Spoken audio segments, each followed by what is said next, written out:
অথবা ধরেন যে অপমান করার জন্য বলছে দিনের কোনো বিষয়কে, দাড়ি নিয়ে অপমান করছে আপনার, কি যে দাড়িয়াল বাইকে টান দিছে গানের, আছে না কিছু মানুষের।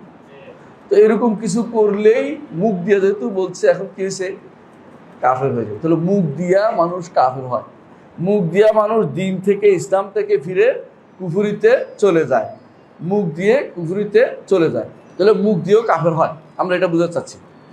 ধরেন আরো একটা উদাহরণ দিই মুখ দিয়ে।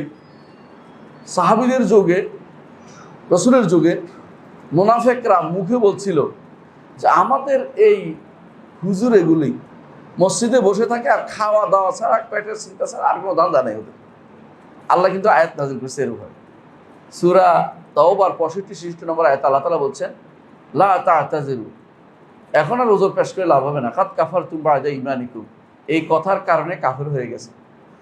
মানে চিন্তা করে দেখছেন, মুখ দিয়ে বলছে, ঠাট্টা করছে, একটা সামান্য ইয়ের কি মারা কয় আর কি, ইয়ের কি মারছে, এতে কাফের হয়ে গেছে, একটা কথা দিয়েই কাফের হয়ে গেল।